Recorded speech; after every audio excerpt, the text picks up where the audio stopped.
Hi. நம்ம எல்லாருக்கும் பாலக்கீரை ரொம்ப பிடிக்கும். பாலக்கீரையில வந்து நிறைய நம்ம செஞ்சிருக்கிறோம்.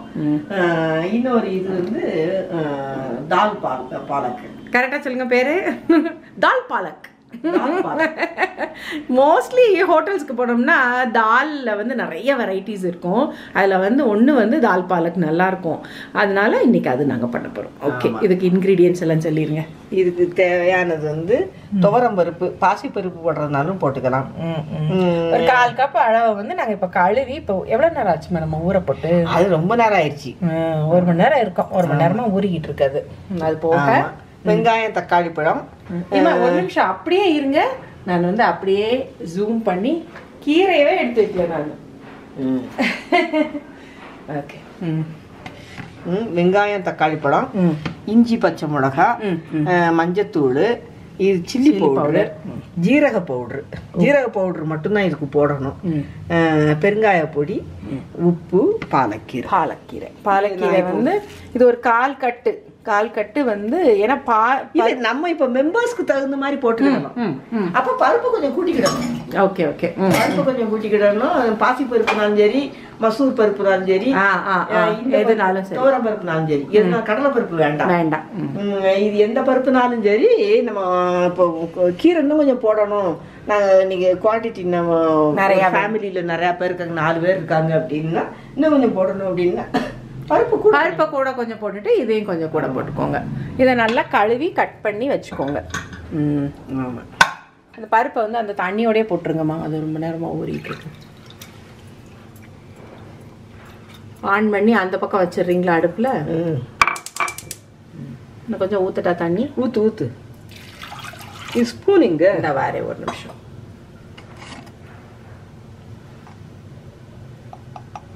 இது கொஞ்சமாக மஞ்சள் பொடி. ஓகே, சரி. இப்போ இது வந்து க்ளோஸ் பண்ணி இது ஒரு சத்தம் வரட்டும். அதுக்குள்ளே இந்த பக்கம் நம்ம ஒரு ஃப்ரைங் பேனில் இது எல்லாத்தையும் வதக்கிக்கணும். ஒரு பேனில் எண்ணெய் போட்டு வச்சுருக்கீங்க, சூடு பண்ணி வச்சுருக்கீங்க. கரண்டி எடுத்தா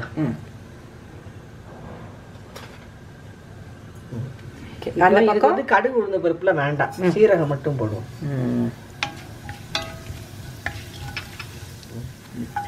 வெங்காயம்,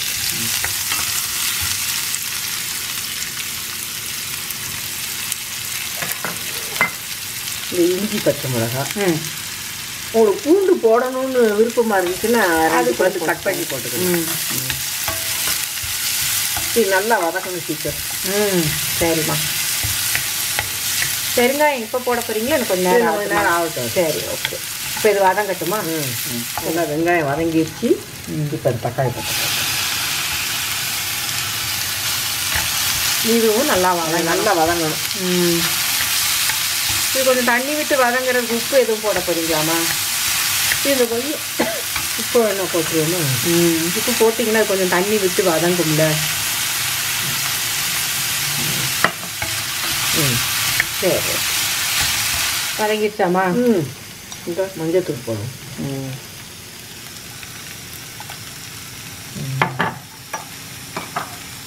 இது வந்து பச்சை மிளகா போட்டிருக்கிறதுனால கொஞ்சம் அந்த கலருக்காக மட்டும்தான்.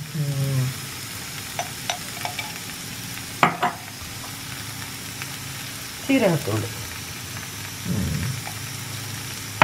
இது எந்த சப்பாத்தி, ரோட்டி எதுக்குனாலுமே சூப்பராக இருக்கும். போதும். பெருங்காயத்தூள்.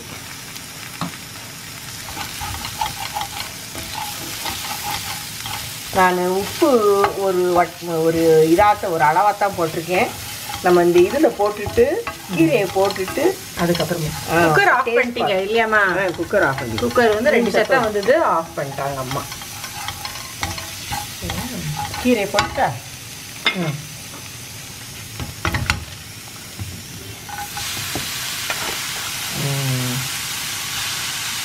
நல்லா ஃப்ரெஷ் கீரையாக இருக்குது சூப்பர். நல்லா கொஞ்சம் ஒரு சில இலை வந்து கொஞ்சம் முத்தின இலையாக இருந்தது.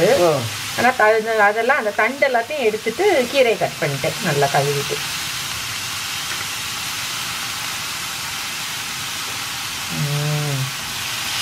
இனி இது நல்லா வதக்க வேண்டியது.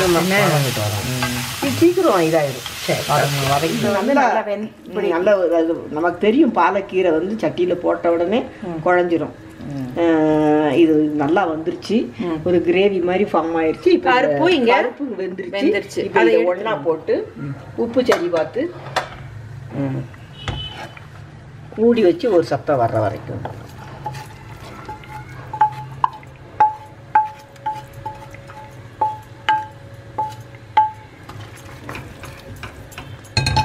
பருப்புல உப்பு கிடையாது, நம்ம அந்த தக்காளி பழம் வதங்கும் போது உப்பு போட்டு உப்பு போட்டோம். ஆமாம், அதை வந்து இப்போ நான் கொஞ்சோண்டு உப்பு போட்டுக்கிறேன். சரி, ரைட்டு. இதில் கொஞ்சம் தண்ணி ஊற்றுமா சித்தர்? ஆமாம், ஊற்றிடுவோம்மா. நாங்கள் இப்போ அம்மா அதில் உப்பு போட்டுட்ருக்காங்க. இப்போ இதில் வந்து நான் தண்ணி கொஞ்சம் ஊற்றி அதில் இல்லை, நான் எடுத்துறேன். இதில் கொஞ்சம் தண்ணி ஊற்றி நாங்கள் இது பண்ணி க்ளோஸ் பண்ணி வச்சுருவோம் நாங்கள். சரியா? அதுக்கப்புறம் ஒரு சத்தம் போதுங்களம்மா? இதுக்கப்புறம் போதும்.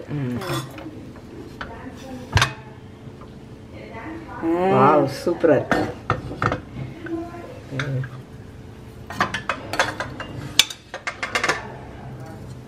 நல்லா. இதுக்கு மேல உங்களுக்கு வத்தணும் அப்படின்னு தோணுச்சுன்னா இது வத்த வேண்டி இருக்காது. இல்ல வத்தணும்னு நினைச்சீங்கன்னா வத்தி. பூண்டு போடணும்னு ஆசைப்பட்டாங்கன்னா பூண்டு போட்டுக்கிடலாம். இதை எடுத்து இப்ப நம்ம சர்வ் பண்ணிடுவோம்.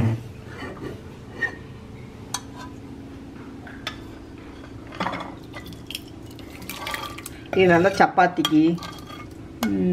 சப்பாத்திக்கு சூப்பரா இருக்கும். ஒரு நாளைக்கு நம்ம சாதம் சப்பாத்திக்கு மாவு வினையில போர் அடிக்குதுன்னா சாதத்துக்கு கூட நல்லா தான் இருக்கும். ஓகே, ஃபினிஷ் பண்ணிருங்க நீங்க ரெசிபியை. நல்ல நமக்கு இன்னொரு கீரையில வந்து வித்தியாசமா சாப்பிடலாம். கீரை ரெகுலரா சாப்பிடணும் கட்டாயம். அப்படிங்கும்போது அரைக்கீரை நம்ம மசியல் பண்ணி சாப்பிடுவோம், தண்டிக்கீரையா பொரியல் பண்ணி சாப்பிடுவோம். பாலக்கீரையை ஒரு நாளைக்கு இப்படி சாப்பிட்டோம்னா ஒரு நாள் சப்பாத்தி சாப்பிட்டுக்கலாம். நல்லா டேஸ்டா இருக்கும். கண்டிப்பா இந்த ரெசிபி நீங்களும் ட்ரை பண்ணி பாருங்க, உங்களுக்கு பிடிக்கும். ஹாய், இப்போ ரெசிபி பார்த்தீங்க, தால் பாலக் ரெசிபி. இது வந்து ரொம்ப ஹெல்த்தியா ஒரு ப்ரோட்டீன் ரிச்சான ஒரு டயட். இதுல வந்து இது பருப்பு நிறையா இருக்கு, கீரையும் நிறையா இருக்கு. ஸோ அதனால இது வந்து நாங்கள் அன்னைக்கு வந்து நாங்கள் மட்டும்தான் இருந்தோங்கிறதுனால, நானும் அம்மா அப்பா 3 பேர் மட்டும்தான் சாப்பிட்டோங்கிறதுனால கொஞ்சமாக தான் நாங்கள் பண்ணோம். அது வந்து ஆனால் சூப்பர் டேஸ்ட், செம்ம டேஸ்ட்டு. அண்ட் இது வந்து தொட்டுக்கிறதுக்கு சாப்பிட்றதுக்கு நம்ம சேனலில் வந்து நிறைய ரெசிபிஸ் இருக்குது. சப்பாத்தி, வெந்தயக்கீரை சப்பாத்தி, ரோட்டி, ருமாலி ரொட்டி எல்லாமே இருக்குது இல்லையா? அதே மாதிரி இப்போ ரீசெண்டாக நான் சிவகாசி சமையல் எக்ஸ்பிரஸில் வந்து ரீசெண்டாக மீன்ஸ் ஆக்சுவலாக நேற்று, ஸோ அதனால அந்த ரெசிபி கூட நீங்கள் போய் பாருங்கள். 3 types of ரோட்டிஸ் அப்படின்னு சொல்லி போட்டிருந்தேன். அதில் பாலக் சப்பாத்தி போட்டிருக்கேன், மேத்தி சப்பாத்தி போட்டிருக்கேன், அண்ட் மிஸ்ஸி ரொட்டி போட்டிருக்கேன். இது எல்லாத்தோடையுமே அது ரொம்ப டேஸ்ட்டாக இருக்கும். அதில் மிஸ்ஸி ரொட்டியோட தால் பாலக் சூப்பர் காம்பினேஷன். ஸோ அதனால் நீங்கள் கண்டிப்பாக அதை செஞ்சு பார்ப்பீங்கன்னு நான் நினைக்கிறேன். ஸோ இந்த ரெசிபி நீங்கள் வந்து கண்டிப்பாக நீங்கள் செஞ்சு பார்ப்பீங்கன்னு நான் நினைக்கிறேன். செஞ்சு பார்த்துட்டு எப்படி இருந்ததுன்னு எனக்கு ஃபீட்பேக் சொல்லுங்கள். Will be waiting for your feedback. Okay, அதே மாதிரி வேறு ஏதாவது உங்ககிட்ட பேசணும்னு நினச்சேன்னா இல்லை. ஸோ யா, இது வந்து ரொம்ப நாள் கழிச்சு வந்து இந்த லாஸ்ட் செக்மெண்ட் வந்து நான் பேசுகிறேன். ஆக்சுவலாக ரொம்ப நாள் ஆச்சு நான் பேசவே இல்லை. அதனால சரி, இந்த ரெசிபியுமே ஒரு இந்த 3 types of ரோட்டிஸ் இதை வந்து உங்களுக்கு சொல்லி நிறைய பேர் வந்து சிவகாசி சமையல் எக்ஸ்பிரஸ் பார்க்கறது இல்லை. ஸோ அதுக்காகத்தான் நான் வந்து ஆக்சுவலாக இந்த லிங்க், அந்த 3 ரோட்டிஸ் அந்த லிங்க் வந்து இந்த இடத்துல அப்படின்னு வரும்ல, அந்த இடத்துல நான் போட்டு விடுறேன். நீங்கள் பார்த்துக்கோங்க, அதை போய் செக் பண்ணுங்கள். அந்த லிங்க்கை கிளிக் பண்ணிங்கன்னா உங்களுக்கு அந்த வீடியோ வரும். ஸோ நீங்கள் அதை பார்த்துக்கலாம். கண்டிப்பாக அதை போய் பார்த்து ட்ரை பண்ணி பாருங்கள். ஏன்னா அது எல்லாமே ஹெல்த்தியான ரோட்டிஸ், சப்பாத்திஸ். ஸோ இந்த ரெசிபி உங்களுக்கு பிடிச்சிருந்தா கண்டிப்பாக லைக் பண்ணுங்கள், ஷேர் பண்ணுங்கள், நம்ம சேனலுக்கு சப்ஸ்கிரைப் பண்ணுங்கள். இது மாதிரி நிறைய எக்ஸைட்டிங் ரெசிபிஸ் இருக்குது, ஒன்று ஒன்றா பார்க்கலாம். அடுத்த ரெசிபியில் நான் உங்களை மீட் பண்ணுறேன். ஓகே, பாய்.